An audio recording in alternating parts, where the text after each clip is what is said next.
오늘 주시는 하나님의 말씀 열왕기상 20장 22절에서 34절까지의 말씀 되겠습니다. 열왕기상 20장 22절에서 34절입니다.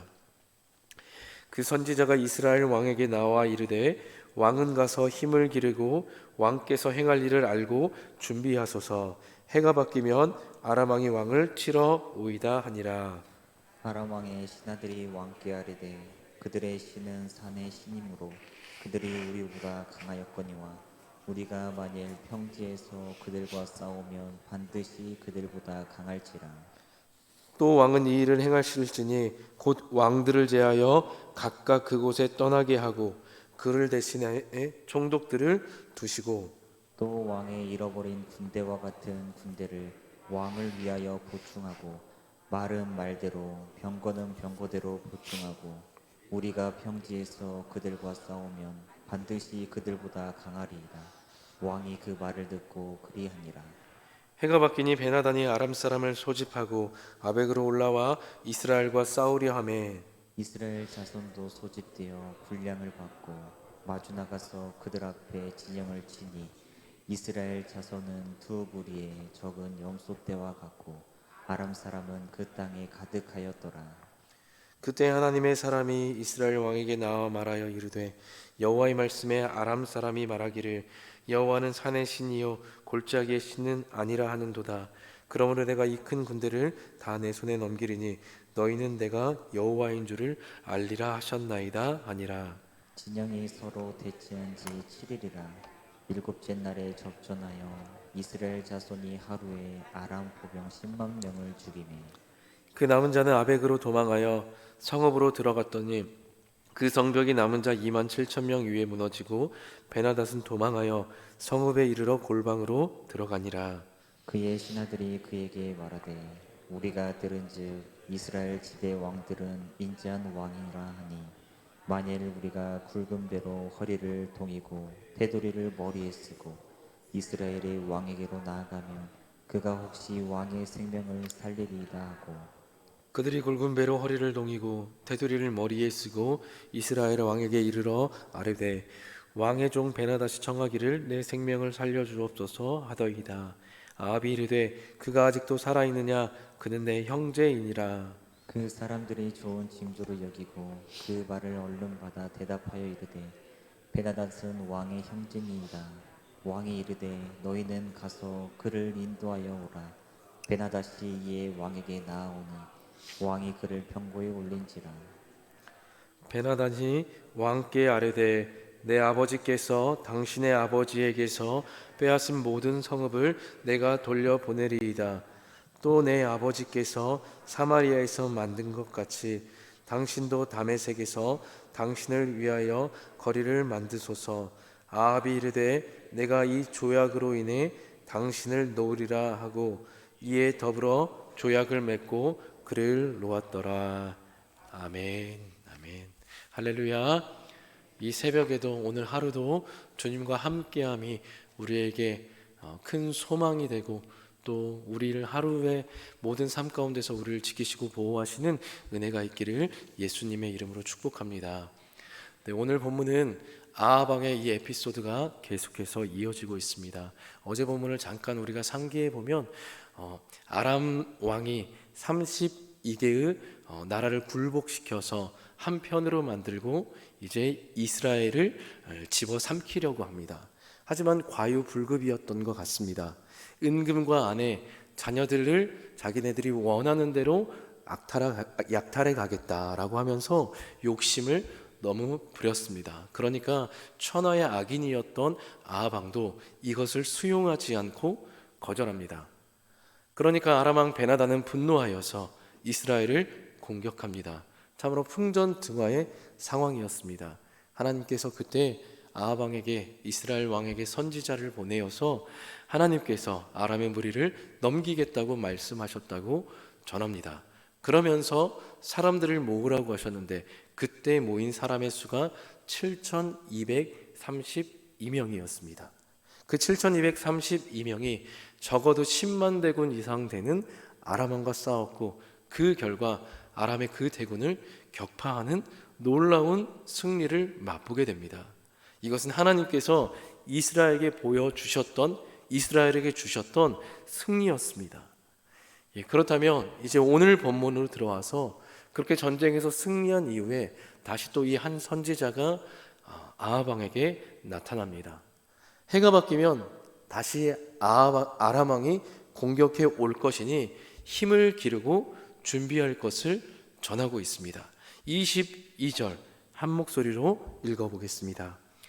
그 선지자가 이스라엘 왕에게 나와 이르되 왕은 가서 힘을 기르고 왕께서 행할 일을 알고 준비하소서. 해가 바뀌면 아람 왕이 왕을 치러 오리이다 하니라. 아멘. 세 가지를 말씀하죠. 첫 번째, 힘을 기르라. 두 번째, 왕께서 행할 일을 알라. 그리고 준비하라.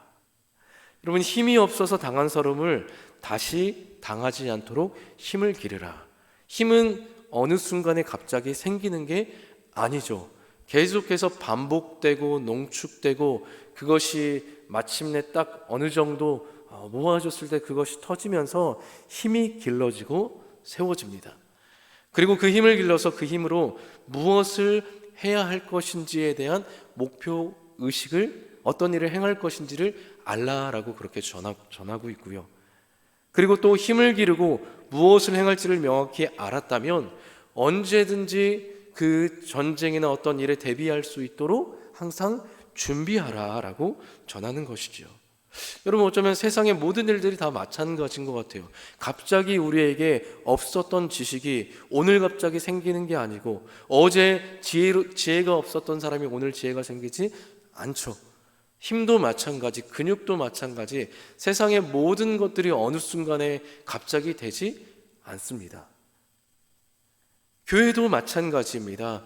어느 순간에 갑자기, 어제까지는 폐잔병 같은 어떤 그런 믿음과 신앙을 가지고 있었는데 하룻밤 사이에 갑자기 바뀌는 게 아니고, 갑자기 건강해지는 게 아니고, 힘을 응축해야 합니다.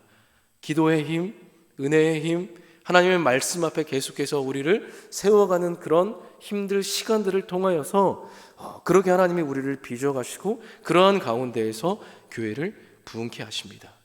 그리고 그렇게 하나님이 주신 은혜와 그 힘으로 무엇을 할 것인지에 대한 명확한 사명이 있고, 그리고 하나님이 사인을 주시면 언제든지 우리가 그 일을 행할 수 있도록 항상 준비를 해야 합니다. 그래서 이 선지자가 아합 왕에게 이렇게 이 내용을 전달을 하고, 그런 가운데에서 또 아람 왕이 그 얼마 되지 않은 10분의 1도 되지 않은 그 숫자에서 처참하게 패했는데, 아람 왕이 또 쳐들어올까 싶긴 했지만은 또 어딜 가나 제 분수를 모르는 사람들이 있죠. 그 베나닷 왕 주변에 있었던 그 신하들이 영적으로 참 어두웠던, 시대를 읽지 못하는 사람들이었던 것 같습니다. 그래서 그들이 베나닷 왕을 부채질하여서 다시 싸우자라고 이야기를 합니다. 왕이시여, 우리가 지난번 전쟁에 패한 것은 알고 보니 이스라엘 왕은 산의 신이었습니다. 그래서 우리가 졌던 것 같습니다. 근데 우리가 평지에서 싸우면 이스라엘 그 신은, 그 여호와는 아무런 힘도 쓰지 못하고 그 전쟁에서 우리가 강하게 될 것이고 우리가 승리하게 될 것입니다 라고 왕에게 이야기를 하는 거죠. 그 왕이 왜 이걸 이제서야 라고 하면서 그 소리에 혹하고 넘어갑니다. 왜 이 말에 넘어갈 수밖에 없었을까요? 어제 김성재 목사님이 살짝 언급을 해주셨는데, 여러분, 당시 전쟁이라는 것은 나라와 나라, 사람과 사람의 전쟁이 아니었습니다. 그들이 가지고 있었던 전쟁과는 그 나라의 신과 또 다른 전쟁을 맞붙은 나라의 신의 대결이었습니다. 그래서 더 강한 신을 모시는 나라가 전쟁에서 이긴다고 생각했습니다.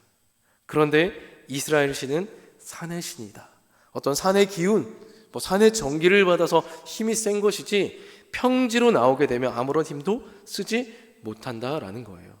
그래서 이런 어떤 다신론적인 어떤 사고관들이 이때의 신관이기도 했는데요. 각 신마다 어떤 특기가 있고 달란트가 있으니까 그 달란트가 있는 신에게 찾아가서 빌어야 한다든지, 이럴 때는 이 신, 저럴 때는 다른 신을 또 제사를 드리고 그 신을 섬겨야 된다라고 하는 그런 다신론적인 사상이 있었습니다. 얼마나 여러분 번거롭겠습니까? 태양을 주관하는 신이 따로 있고, 생명을 주관하는 신이 따로 있고, 물을 주관하는 신들이 각각 있고, 그런 상황들에서 이 신 저 신을 섬기고 따라야 된다라고 하는 것, 그런 세상 가운데에서 하나님이 계속해서 말씀하시는 거죠. 하나님만이 참 신이다. 다른 신들은 거짓된 우상이다. 다른 신이 아니라 그 신들은 존재하지 않는 거짓된 우상이라고 말씀하시는 거죠. 그래서 이걸 하나님은 이스라엘 백성들을 처음에 세우실 때부터 강조하시고 말씀하셨던 겁니다. 출애굽하기 전에 10가지 재앙을 내리면서 그 10가지 재앙이 향했던, 궁극적으로 보이고자 하는 목적이 무엇이었냐? 이스라엘 백성을 건지기 위함도 있었지만은 궁극적인 목적은 그게 아니었어요. 궁극적인 목적은 계속해서 그 재앙이 반복되면서 등장하는 말씀이 있는데, 이로써 애굽과 바로 왕이 내가 여호와인 줄을 알게 되리라. 여호와만이 참 하나님이라, 참 신이라는 것을 알게 될 것이다라고 하나님께서 그 10가지 재앙의 방향, 목적을 말씀해 주셨습니다. 그리고 이스라엘 백성들과 시내산으로 이렇게 인도해서 10계명을 주셨을 때도 마찬가지죠. 1, 2, 3계명 전부 다 무엇을 말하는 겁니까? 1. 너는 나 외에는 다른 신을 내게 두지 말라. 왜? 다른 신이 없기 때문에. 2. 너를 위하여 새긴 우상을 만들지 말라. 그 우상은 거짓된 신이고 아무런 힘도 줄 수 없다. 그리고 셋, 망령 때에 여호와 이름을 망령 때에 일컫지 말라 라고 하면서 하나님에 대한 그 믿음, 그 고백, 그 온전한 고백만을 드리면서 따라갈 것을 말씀하셨어요. 이 신 저 신 섬기면서 번거롭게 따라갈 게 아니라 여호와 하나님 한 분만을 따라가게 되면 모든 것이 하나님께서 복을 주시고 은혜를 주시고 약속한 가나안 땅으로 인도해 내실 것이다 라고 그렇게 초기부터 항상 말씀을 하셨던 것이죠. 그렇게 아람 왕 베나단의 신하들이 왕에게 힘을 기르고 그리고 행할 일을 귀뜸해주고 준비하게 합니다. 24절 함께 읽어보겠습니다. 또 왕은 이 일을 행하실지니 곧 왕들을 제하여 각각 그곳에서 떠나게 하고 그들 대신에 총독들을 두시고, 아멘. 왕들, 그러니까 32개국의 왕들이 있었죠. 이들을 좌천시키고 총독을 두라, 군대 지휘관을 두라는 겁니다. 아까 22절의 말씀 그대로 또 적용을 하는 것 같아요. 이들이 힘을 기르고 행할 일을 알고 준비하라고 신하들이 조언합니다. 그리고 이어서 25절을 보시면 또 왕의 잃어버린 군대와 같은 군대를 왕을 위하여 보충하고, 말은 말대로 병거는 병거대로 보충하고, 우리가 평지에서 그들과 싸우면 반드시 그들보다 강하리이다. 왕이 그 말을 듣고 그리 아니라. 이 왕이 그 말을 듣고 그대로 합니다. 또 생각해 보면 이 어떤 신하들의 말이 한편으로는 일리가 있는 것 같아요. 그 산에서 싸운다, 나무도 많고 또 지형지물도 많기 때문에 그곳에서는 숫자가 많은 것은 또 그닥 도움이 되지 않을 수가 있습니다. 그래서 평지에서 싸우면 더 강할 것이다 라고 말을 하게 되고, 그래서 이제 해가 바뀌면서 어느 정도 준비가 되자 아람 왕이 수많은 군대와 함께 출정하게 됩니다. 12만 7천 명 정도의 군대들인데요, 이번에는 제대로 준비한 것 같습니다. 32개국 왕들, 제대로 전쟁의 전략에 대해서 무지한 사람들은 좌천시키고 전략가들, 군대 지휘관들로 세우고 군인과 말과 병거도 보충하고, 그리고 이스라엘 신은 산의 신이기 때문에 평지에서는 힘을 못 쓸 것이다 라고 하면서 싸울 장소까지도 완벽하게 정한 것 같습니다. 하지만 이스라엘도 아무런 준비를 하지 않은 게 아닙니다. 선지자가 말했던 대로 힘을 기르고 무슨 일을 행해야 할지를 알고 준비했습니다. 그리고 그 드넓은 평지 가운데 진을 쳤는데 딱 보니까 이스라엘은 작은 염소떼 2무리 정도, 그리고 아람 나라는 온 땅에 가득하였더라 라고 하면서 이 아람과 이어진 두 번째 전쟁 또한 결코 상식적으로 이길 수 없는 전쟁이었다라는 것을 우리에게 말씀해 주고 있습니다. 그래서 여러분, 그 모습을 보는데 앞선 전쟁에서 이스라엘이 승리했다고 하더라도 이스라엘 군대가 두려웠을까요? 두려워하지 않았을까요? 두려워했을 것입니다. 두려워서 그때 또 선지자가 왕에게 나타나는 거죠. 왕이시여, 아람 나라의 신하가 여호와 하나님을 가리켜서 산의 신이라고 말하는데 어디 한번 보시겠습니까? 하나님이 말씀하셨습니다. 하나님께서 이 아람 군대를 이스라엘에게 다 아합 손에 넘기시겠다라고 하셨습니다 라고 말씀합니다. 28절인데요, 함께 읽어보겠습니다. 그때에 하나님의 사람이 이스라엘 왕에게 나와 말하여 이르되 여호와의 말씀에 아람 사람이 말하기를 여호와는 산의 신이요 골짜기의 신은 아니라 하는도다. 그러므로 내가 이 큰 군대를 다 내 손에 넘기리니 너희는 내가 여호와인 줄을 알리라 하셨나이다 하니라. 아멘. 여러분, 왜 자꾸 아람 왕이 공격해 오는 거죠? 왜? 28절 말씀 마지막에 동일하게 말씀해 주고 있죠. 지난번도 그렇고 이번도 그렇고 이 전쟁의 목적은 하늘의 하나님만이, 여호와 하나님만이 참 신이다, 하늘과 땅에 있어 참 하나님이다 라는 것을 아합과 이스라엘에게 알게 하시려고 하시는 하나님의 목적입니다. 여러분, 우리도 삶을 살아가는 가운데에서 이런 진짜 말도 안 되는 다윗과 골리앗의 싸움, 더러는 수많은 어떤 큰 산, 큰 문제 앞에 우리가 맞닥뜨릴 때가 있습니다. 여러분, 그 고난이 내게 왜 왔을까? 그 역경과 어려움이 내게 왔을까라고 우리는 또 지치고 넘어지고 그 절망 가운데에서 잘 헤어나지 못할 때가 있습니다. 그런데 그런 상황을 왜 하나님이 우리에게 주셨을까? 이 땅에 정말 일어나지 않아야 될 일들이 일어났다라고 우리가 그렇게 표현하는데 그런 일들이 왜 일어났을까요? 그건 큰 하나님의 섭리 안에 본다면 일어날 수밖에 없는 일이고 그 일을 통해서 하나님이 우리에게 말씀하시고자 하는 뜻이 있는 거죠. 그래서 어제와 오늘 본문에 따르면 이 상황들, 이 큰 산, 큰 문제를 통해서 이 문제가 내 스스로 해결할 수 없는 내 노력과 애씀과 수고로 되지 않지만은 이것이 하나님의 은혜, 하나님의 인도와 응답으로 해결됨을 통하여서 우리의 삶 가운데 참 하나님, 참 주인, 참 구원자가 누구인지를 알게 하시기 위함입니다. 주가 하나님 됨을 알지어다. 내가 아니라 하나님께서 하셨음을 알게 하시려고 하나님이 우리 가운데 그런 상황을 허락하시는 거죠. 이제 6일간의 대치 상황이 벌어집니다. 그리고 7일째가 되어서 드디어 접전을 합니다. 염소 때 2무리 정도밖에 안 됐던 이스라엘이 그날 하루 7일째 되던 날 10만 아람 대군을 쓰러뜨립니다. 그리고 아벡성으로 도망갔던 2만 7천 명의 나머지 군사들도 하나님께서 처리합니다. 그 아벡의 성벽이 갑자기 무너져서 그 군사들을 덮침으로 말미암아 하나님께서 이스라엘에게 하나님 됨을 보이셨고 참 신은 여호와밖에 없다라는 것, 이스라엘의 하나님이 되신다라는 것을 분명하게 보여주셨습니다. 이제 남은 건 아람 왕과 몇 안 되는 신하들이었습니다. 다시 또 말미에 신하들이 등장합니다. 왕이시여, 아합 왕은 인자하다고 하는데 우리가 백기를 들고 가겠습니다. 그럼 혹시 그가 왕의 생명을 살려줄지도 모르겠습니다 라고 조언을 합니다. 그래서 신하들이 백기를 들고 투항하고 아합 왕에 가서 살려달라고 요청을 합니다.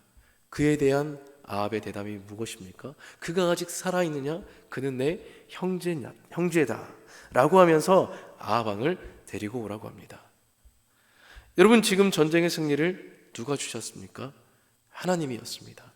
내 형제라고 말했지만 불과 20장 초반부의 첫 번째 전쟁이 일어났었던 그 상황은 너희들의 은과 금과 아내와 자녀들 다 내 것이다.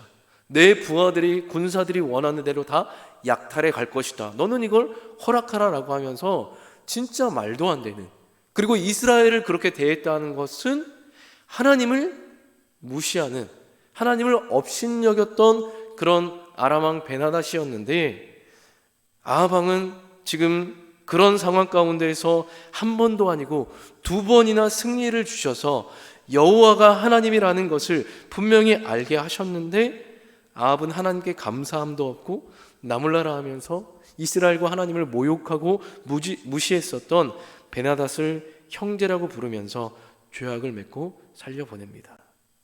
이렇게 하면 안 되는데, 하나님께 물었어야 됐는데 결론을 아합 왕 스스로 본인이 내리면서, 그렇게 되면 하나님은 온데간데 없고 자신이 인자하고 관대한 어떤 승리의 왕의 행세를 하면서 자신이 또 하나님의 자리를 밀고 올라가는 그런 결말을 우리에게 보여주고 있습니다. 말씀을 맺습니다. 여러분, 아합 왕에게 결국 중요했었던 것은 무엇이었습니까? 자기 가족이요, 자신의 명예, 자기 자신이었습니다. 처음 아람 왕에게 대적했었던 것도 결국에는 자신의 명예 때문이었습니다. 이것을 알 수 있는 것이 아람 왕을 용서하면서 관대한 척했었던 마지막 장면이죠. 하나님은 안중에도 없고 하나님께서 지켜주시고 보호하셨던 것이 중요한 게 아니고 과정이야 어쨌든 지금 승리를 했고, 그리고 다시는 두 번이나 졌으니 아람이 넘보지 못할 것이다 라고 하면서 왕으로서 그들을 용서하고 왕으로서 어떤 체면, 관대함을 보이는 것이 더 중요했던 것이죠. 아합에게는 여호와의 하나님 되심이 중요하지 않았습니다.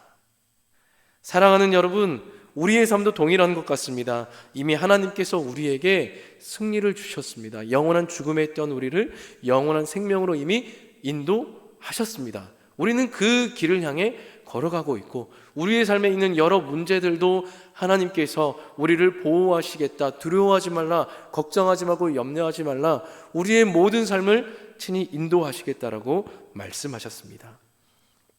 그런 우리에게 하나님의 원하심은 무엇이냐? 우리의 삶의 하나님됨을 인정하고 그분과 함께 하는 삶입니다. 세상의 수많은 것들 가운데에서 하나님을 인정하고 그분만을 예배하는 것을, 그분만을 바라보는 것을 하나님이 원하시는 것이죠. 그렇게 오늘 하루도 하나님만을 의지하고 우리의 도움 되심을 믿고 그분을 바라보고 그분을 예배하고 그분의 인도하심 가운데 거할 수 있는 우리 모든 초청의 복된 성도님들 되시기를 예수님의 이름으로 축복합니다. 아멘. 기도하겠습니다.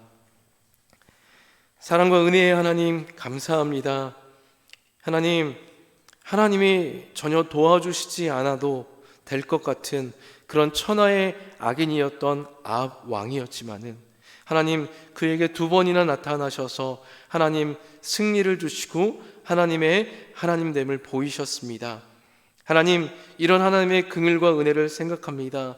우리를 향하여서도 우리는 끊임없이 하나님을 믿는다라고 하면서 하나님께 등을 돌리고 때로는 하나님의 그 관심과 하나님께 나아가는 것들을 번거롭게 여기면서 살아갈 때가 있는데, 그럼에도 불구하고 긍휼과 인자가 크시사 늘 우리를 향한 그 사랑을 끝없이 보이시니 감사합니다.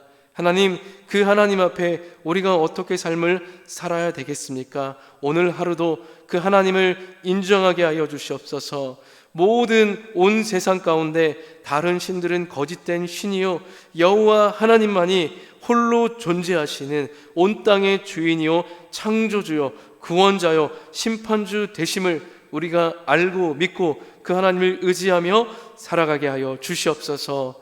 세상의 수많은 것들 가운데 하나님의 자리를 우리가 빼앗기지 않게 하여 주시고, 우리의 삶의 중심 가운데, 우리의 삶의 자리 가운데 하나님을 우리의 주인으로, 우리의 삶의 인도자로 모셔놓고 그분만을 따라가고 그분만을 예비하는 모든 성도들 될 수 있도록 함께하여 주시옵소서. 이 시간도 주님만을 구하는 모든 자에게 복 주시고 소망 가운데 충만한 은혜 주시기를 간절히 원하며 예수님 이름으로 기도드립니다. 아멘. 우리 함께 이 시간 기도하겠습니다. 은혜가 흘러넘치는 사랑의 공동체, 그런 초청교회 되기를 기도합시다. 모든 기관과 부서, 성도들에게 하나님 은혜와 사랑을 주시옵소서. 그리고 2024년을 우리 준비하며 나아가는 가운데 있습니다. 담임 목사님도 이번 한 주 기도원에 가서 내년의 계획들을 준비하고 하나님 앞에 기도로 나아가는 시간을 갖고 계시고요. 또 새롭게 생겨나는 아마 조직, 교육부서도 3개년으로 개편이 되게 되고, 우리가 이 모든 일 가운데에서 지혜를 쫓아가는 것도 좋지만은 하나님께 기도하며 하나님의 뜻을 묻고 물으면서 가야 될 줄 믿습니다. 그리고 우리 연약한 성도들, 하나님의 도움이 필요한 수많은 성도들이 있습니다. 함께 기도해 주시고, 특별히 다음 세대를 위해서 우리 고3, 우리 수능 보는 우리 학생들을 위해서도 기도해 주시고요. 그리고 우리 개인의 제목들, 기도의 제목들을 하나님 앞에 아뢰고 맡기면서 함께 이 시간 기도하시면서 나아가도록 하겠습니다. 함께 주의 이름 부릅니다. 주여